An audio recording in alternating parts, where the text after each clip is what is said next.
बच्चों, कैसे हैं आप सभी। मुझे आशा है आप सभी अच्छे और प्रसन्न होंगे। चलिए आज हम पढ़ते हैं पाठ 2 वर्ण विचार। करते हैं इस पाठ की शुरुआत।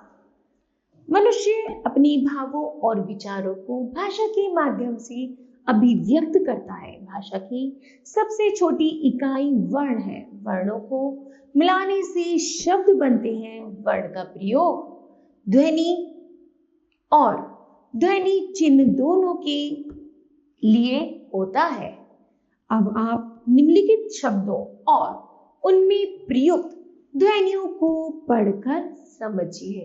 ठीक है, चलिए पढ़ते हैं। यहाँ पर आपको चित्र दिख रहा होगा। यह चित्र है कमल का। किसका? कमल का। अब हम इसकी ध्वनि करते हैं। कैसे? अगर हम इसको लिखेंगे तो इसका वर्ण विच्छेद करेंगे कैसे? का, अ, जमा मा, जमा आ, जमा ला, जमा आ। तो शब्द बना का, मा, ल। आ की ध्वनि आ रही है ना, तो उसी तरह शब्द बना कमल। आगे है पहाड़। पहाड़ को कैसे करेंगे? पा, जमा आ, जमा हा, जमा आ, जमा डा, जमा आ। तो शब्द बना पहाड़। ठीक है, उसी तरह है यहाँ कमल और पहाड़। शब्दों में ध्वनियां प्रयोग की गई हैं, उनकी और अधिक टुकड़े नहीं किए जा सकती हैं। ध्वनियां मुंह से उत्पन्न होती हैं। भाषा में उनके लिए कुछ निश्चित चिन्हों का प्रयोग करते हैं। ध्वनियों के ये चिन्ह ही वर्ण कहलाते हैं। ठीक है, जानते हैं इसे परिभाषा के माध्यम से। भाषा की वह सबसे छोटी इकाई जिसके और खंड नहीं किए जा सकते वर्ण कहलाते हैं। विशेष वर्ण ध्वनियों के लिखित रूप होते हैं। नंबर 2, वर्णों के योग से ही शब्द बनते हैं। दूसरा है वर्णमाला। वर्णों का क्रमिक एवं व्यवस्थित समूह वर्णमाला कहलाता है। प्रत्येक भाषा की अपनी वर्णमाला होती है। हिंदी वर्णमाला में 52 वर्ण हैं। स्वर होते हैं उनमें से 11 कौन कौन से स्वर हैं? जैसे आ, ई, उ, ऋषि, ए, ऐ, ओ, औ आदि। आगे है अयोगवा। कितनी होती है? 2। कौन से? अंग और आहा। फिर है व्यंजन। व्यंजन कितने होते हैं? 33। का, खा, गा, घा, दा, चा, छा, जा, झा, आहा, टा, ठा, डा, ढा, णा, ता, था, दा, धा, ना, पा, फा, बा, भा और मा। ठीक है, आगे है या, रा, ला, व, शा, शा, शा, हा। संयुक्त व्यंजन होते हैं छ, त्र, घ, श्र। अतिरिक्त व्यंजन होते हैं ड और ढ। ठीक, वर्ण के भेद। वर्ण के 2 भेद होते हैं, स्वर और व्यंजन। सबसे पहले पढ़ते हैं हम स्वर किसे कहते हैं। जिन वर्णों का उच्चारण स्वतंत्र रूप से किया जाता है, अर्थात जिनके बोलने में किसी अन्य वर्ण की सहायता नहीं ली जाती, उन वर्णों को स्वर कहते हैं। स्वरों का उच्चारण करते समय हवा मुख से बिना किसी रुकावट के बाहर निकलती है। स्वरों की संख्या 11 है। ठीक है, जैसे आ, ई, उ, ऋषि, ए, ऐ, ओ और औ। ठीक, स्वर के भेद। उच्चारण में लगने वाले समय के आधार पर स्वर 3 प्रकार के होते हैं। कितने प्रकार के होते हैं? 3 प्रकार के होते हैं। पहला है हर्ष स्वर, फिर दीर्घ स्वर और फिर प्लुप्त स्वर। पहला है हर्ष स्वर। इन स्वरों के उच्चारण में एक मात्रा का समय अर्थात बहुत कम समय लगता है। ये 4 है, आ, ई, उ और ऋषि। आगे है दीर्घ स्वर।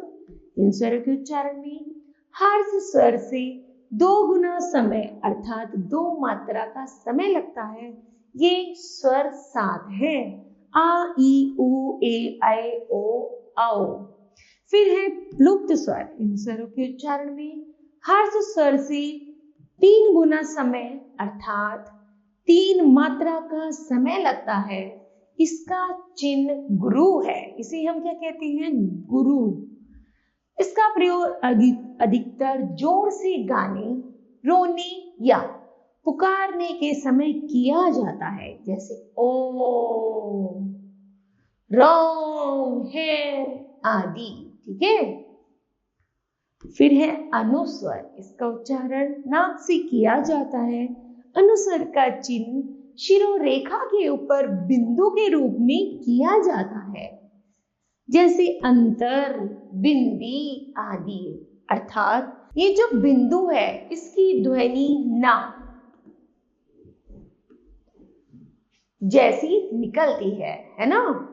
आगे है अयोगवा। अयोगवा ऐसे वर्ण है जो न तो स्वर है और न व्यंजन।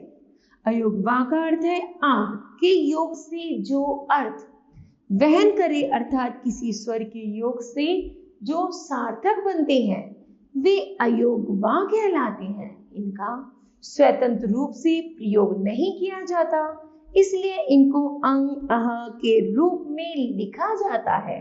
इनको स्वरों तथा स्वर युक्त व्यंजनों के साथ मिलकर इनकी सार्थकता सिद्ध होती है।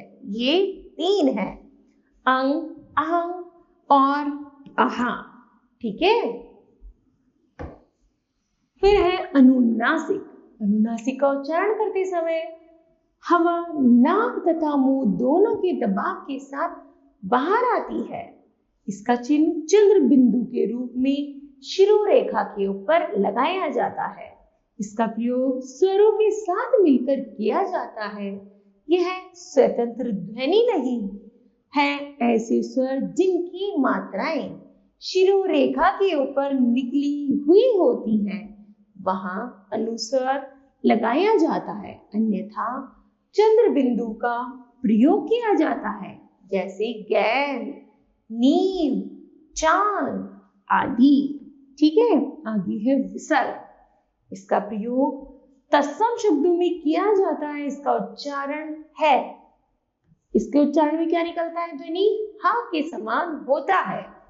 अंग, अह अर्थात अनुस्वर तथा विसर्ग को अयोगवा भी कहा जाता है, जैसे अथा, प्राथा आदि। फिर है आगत ध्वनियां। जब अंग्रेजी शब्दों को हिंदी में लिखा जाता है उस समय इस आ का प्रयोग किया जाता है। यह आगत ध्वनि अर्थात आ अंग्रेजी से हिंदी भाषा में आया है, जैसे कॉफी, टॉफी, स्टाम्प, डॉक्टर आदि। फिर है स्वरों की मात्राएं। एक तरफ स्वर है, फिर मात्रा है और फिर मात्रा का प्रयोग है। पहला स्वर है आ। आ में कोई मात्रा नहीं होती, इसलिए शब्द साधारण बनता है, जैसे कलम। आगे है आ। आ में मात्रा होती है आ की डंडी की, शब्द बनता है काजल। फिर है ई। छोटी ई की मात्रा है, दिन में लगाई तो शब्द बना दिन। फिर है बड़ी ई की मात्रा, शब्द बनेगा दीन। उ का बनेगा पुल, बड़े ऊ से बनेगा फूल, ऋषि से बनेगा नप, ए से बनेगा रेल, आई से बनेगा मेल, ओ से बनेगा मोल और औ से बनेगा तोलना। ठीक है। फिर ऋषि तथा रे की मात्रा। ऋषि की मात्रा व्यंजन के पैरों में लगती है, जैसे स के नीचे ऋषि की मात्रा लगी जिसमें ध्वनि आई रे की। किसकी ध्वनि आई? रे की। तो स रे जैन सृजन, कह रे पैया कृपया आदि। उसी तरह है ऋषि का उच्चारण री की तरह होता है। संस्कृत से आए शब्दों में इसका प्रयोग किया जाता है। व्यंजन रे को भी 3 मात्राओं की तरह प्रयोग किया जाता है, जैसे व्रत, कर्म और ड्रम, अर्थात पदेन के रूप में, रैफ के रूप में और पूर्ण पदेन के रूप में। ठीक है।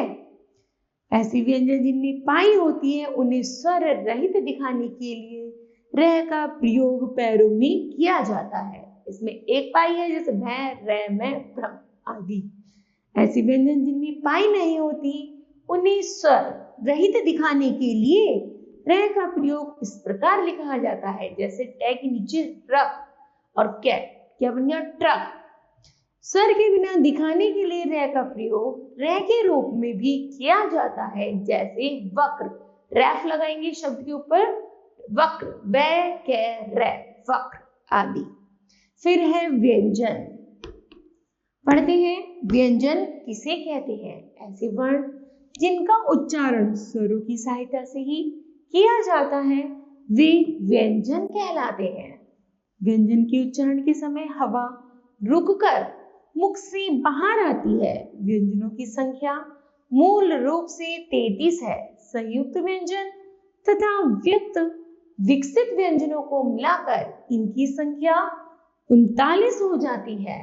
ठीक है। व्यंजन के भेद अथवा प्रकार। उच्चारण के आधार पर व्यंजनों के 3 भेद हैं: स्पर्श व्यंजन, अंत्येष्टि व्यंजन और ऊष्म व्यंजन। पहले पढ़ते हैं हम स्पर्श व्यंजन। ऐसे व्यंजन जिनका उच्चारण कंठ, होठ, जीभ आदि के स्पर्श द्वारा होता है स्पर्श व्यंजन कहलाता है। स्पर्श व्यंजन के वर्ग। स्पर्श व्यंजन के 5 वर्ग होते हैं। हर वर्ग में 5 वर्ण हैं। प्रत्येक वर्ग का नाम उसके पहले वर्ण के नाम के आधार पर रखा जा गया है। वर्ग का अंतिम वर्ण अर्थात 5वां वर्ण पंचम या पंचमाक्षर वर्ण कहा जाता है। डेढ़ है विकसित ध्वनियां है, जैफ है आगत ध्वनियां है। जैसे हमने पढ़े थी कै ख गै घ, तो पहले जो भी शब्द होते हैं उन्हीं कोई खंड के या उन्हीं वर्ग के आधार पर हम इनको जानते हैं। जैसे कै वर्ग में आते कै ख गै घ, छ वर्ग में छ छ जै झड़ है। उसी तरह इन्हीं वर्गों के आधार पर पहले वर्ण को उन्हीं वर्गों के आधार पर डाला जाता है। आगे है अंत्यस्थ व्यंजन। ऐसे व्यंजन जिनका उच्चारण करते हुए जीभ पूर्ण रूप से मुख के किसी हिस्से को नहीं छूती, इन्हें अंत्यस्थ व्यंजन कहते हैं। ये 4 हैं, जैसे य, रे, ले, वे आदि। आगे है ऊष्म व्यंजन। ऐसे व्यंजन जिनके उच्चारण के समय हवा के रगड़ खाने की वजह से मुख से ऊष्मा निकलती है, इन्हें ऊष्म व्यंजन कहते हैं। ये है श, ह, स और ह। ठीक।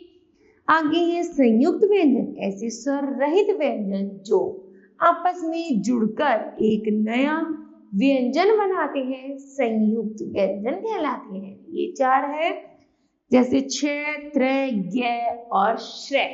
ठीक। छ कैसे बनते हैं? कै जमा श मिलकर बना छ। त्र कैसे बना? तै जमा रै मिलकर बना त्रै। और जय जमा ज्ञ मिलकर बना ज्ञ और शय जमा रै मिलकर बना श्रय। ठीक। उसी आधार पर है संयुक्त व्यंजन के उदाहरण। छ है, जैसे छ कै जमा शय जमा आ तो बना छ और शब्द बना रक्षक। त्रै के तै जमा रै जमा आ तो शब्द बना त्रै और शब्द बना पत्रिका।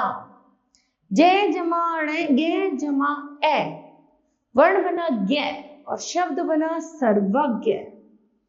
आगे है शय जमा रै जमा आ तो वर्ण बनता है श्रेय और शब्द बनता है श्रम। ठीक है।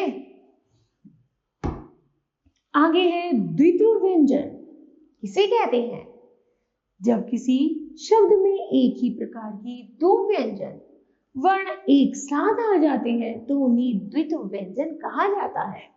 दूसरे शब्द में कहा जाता है कि जब एक स्वर रहित व्यंजन का समान स्वर रहित व्यंजन से योग होता है तो वे द्वित्व व्यंजन कहे जाते हैं। जैसे कच्चा, सच्चा, सज्जन, पक्का आदि। आगे है संयुक्ताक्षर, जहाँ एक स्वर रहित व्यंजन का अलग स्वर रहित व्यंजन से योग होता है तो वे संयुक्ताक्षर कहलाते हैं। जैसे मन, तन्य, त्वह, मह, क्य, शच, प्य आदि शब्द बनता है इनसे। त्योहार, प्यास, स्वागत, तुम्हारा, अन्य, पश्चिम, त्वचा आदि संयुक्त अक्षर के उदाहरण है। आगे है संयुक्त व्यंजन तथा संयुक्त अक्षर में अंतर। संयुक्त व्यंजन के अंतर्गत दो व्यंजनों के मेल से नया व्यंजन बनता है, लेकिन संयुक्त अक्षर में दो व्यंजनों के मेल से कोई नया व्यंजन नहीं बनता, बल्कि वो आपस में संयुक्त हो जाते हैं। वर्गों का वर्गीकरण उच्चारण के स्थान के आधार पर। पहला है कंठ्य वर्ण। कंठ्य वर्ण किसे कहते हैं? इन वर्गों का उच्चारण कंठ से होता है। कंठ से उच्चारित वर्ण है जैसे आ, का, खा, गा, घड़ा, हा, व्यंजन और विसर्ग। आगे है तालव्य वर्ण। इन वर्णों के उच्चारण में जिह्वा का मध्य भाग तालु से स्पर्श करता है। तालु से उच्चारित वर्ण है जैसे ई, और व्यंजन में च, छ, ज, अह, य और श। आगे मूर्धन्य व्यंजन। इन वर्णों का उच्चारण कठोर तालु के अगले भाग से होता है। ये वर्ण है स्वर में तो है ऋषि और व्यंजन में ट, ठ, ड, ढ, अण, ड, ढ, र, श। क्या है ये? व्यंजन है। आगे है दंत्य व्यंजन। इन वर्णों के उच्चारण में जिह्वा का अग्रभाग दांतों से स्पर्श करता है। ये वर्ण है ता, धा, दा, धा, ना, ला, सा, जा। सभी व्यंजन है। आगे है औष्ठ्य वर्ण। इन वर्णों के उच्चारण में दोनों होठ स्पर्श करते हैं। ये वर्ण है ऊ तो स्वर में है, पै, फै, बै, भै, मै व्यंजन है। आगे नासिक्य वर्ण।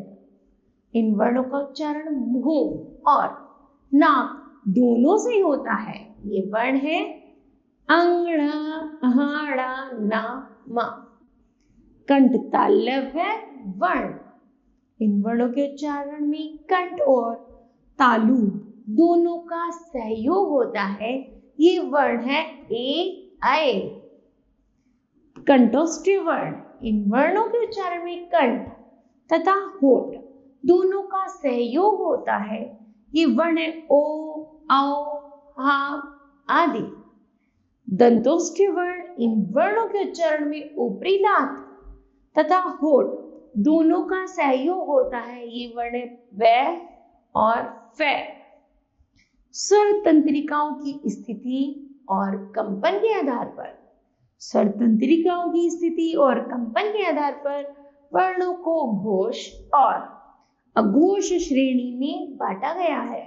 घोष है, घोष का अर्थ है नाद या गूंज, अर्थात जिन वर्णों का उच्चारण करते समय गूंज स्वर तंत्र में कंपन होती है उन्हें घोष वर्ण कहते हैं। ठीक है, जैसे स्वर है आ, ई, ऊ, ऋषि, ए, ऐ, ओ, औ आदि। आगे है व्यंजन ड, ढ, ग, घ, डा, स, ज, झ, ड़, ढ, ण, द, ध, न, ब, म, य, र, ल, व, है आदि। आगे है अघोष। इन वर्णों के उच्चारण में स्वर तंत्रिका में कंपन नहीं होता, अतः ये अघोष वर्ण कहलाते हैं।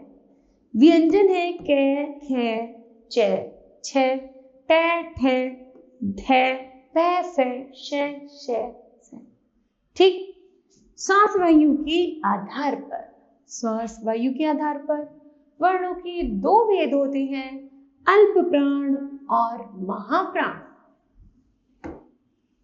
पहला है अल्प प्राण किसे कहते हैं? इन वर्णों के उच्चारण में कम वायु मुख से बाहर निकलती है और कम समय लगता है, अतः इन्हें अल्प प्राण व्यंजन कहते हैं।